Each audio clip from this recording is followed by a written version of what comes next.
कि माननीय बहन जी 15 जनवरी 1956 पे पैदा हुई और 1977 से बहुजन मूवमेंट में काम करना शुरू की है। 4 बार उत्तर प्रदेश में मुख्यमंत्री थे। 4 बार के शासनकाल में माननीय बहन जी ने देश के सबसे बड़े प्रदेश उत्तर प्रदेश में गांव का, गरीब का, बेरोजगार का, नौजवान का जितना सामूहिक विकास कार्य किया है, उस बात को बहुजन समाज पार्टी के कार्यकर्ता गांव-गांव बताएंगे। और आने वाले समय में उत्तर प्रदेश का चुनाव होना है, पंचायत का चुनाव है। उन दोनों चुनाव में बहुजन समाज पार्टी को हम मजबूत बनाएंगे, जिससे आने वाले समय में आदरणीय बहन जी भारत देश की सबसे बड़ी नेता स्थापित होंगे। 69वां जन्मदिन है आज।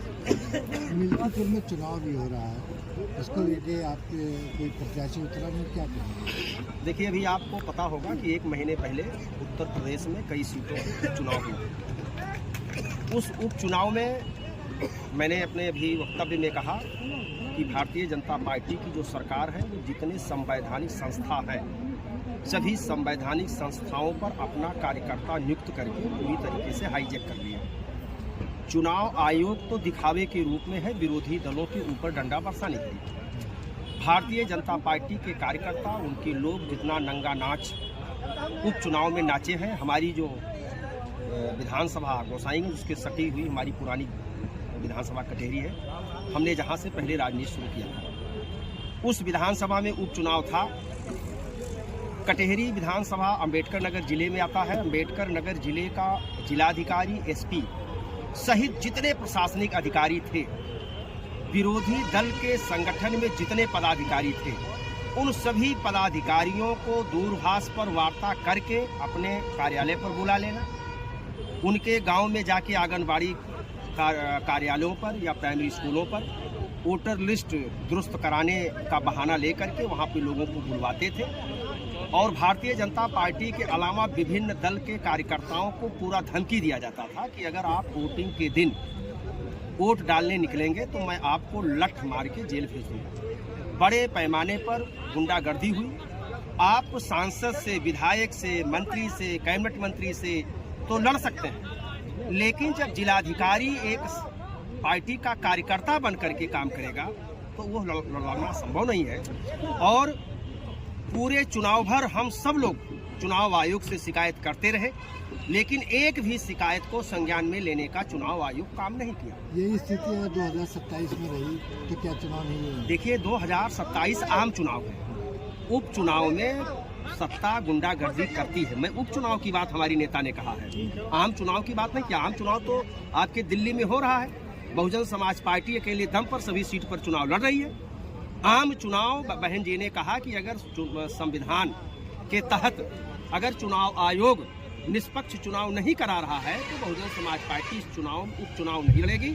हाँ, जितने भी जनरल चुनाव होंगे वो जनरल चुनाव बहुजन समाज पार्टी पूरी दमखम से लड़ेगी। तो बसपा का वोटर जो है वो क्या डिसाइड करेगा इसमें? जैसे क्या बसपा का वोटर स्वतंत्र है और बहुजन समाज पार्टी के वोटर से तो हम लोग निवेदन करेंगे कि उसमें एक कॉलम बना है नोटा का, हम नोटा को दबाएं। हम ना भाजपा को पसंद करते हैं, ना सपा को पसंद करते हैं, हम किसी को नहीं पसंद करते हैं। हमारी पसंद बहुजन समाज पार्टी है। जब सामान्य चुनाव 2027 में आएंगे तो बहुजन समाज पार्टी के प्रत्याशी को वोट दे करके अपना विधायक बनाएंगे। ठीक। मेरा नाम दिलीप कुमार विमल है, मंडल प्रभारी बहुजन समाज पार्टी अयोध्या। ठीक।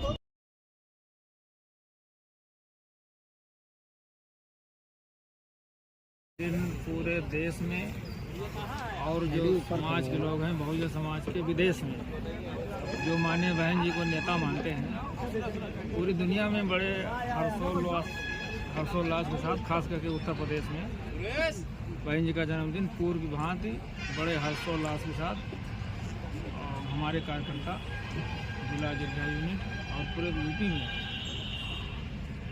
बड़े धूमधाम से मना रहे हैं। और हम माननीय आप सबके माध्यम से पहले आपको धन्यवाद देते हैं, फिर आप सबके माध्यम से हम माननीय बहन जी को 69वें जन्मदिन पर हार्दिक बधाई देते हैं, दीर्घायु होने की कुदरत से कामना करते हैं कि माननीय बहन जी शोषित पीड़ित लूटे पिटे समाज, गरीब नौजवान किसानों की मसीहा हैं। वो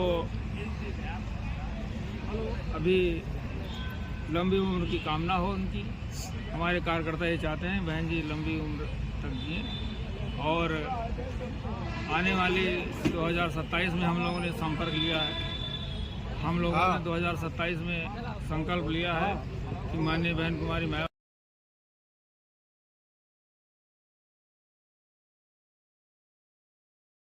नेता और 85 मिनट आपकी तरफ से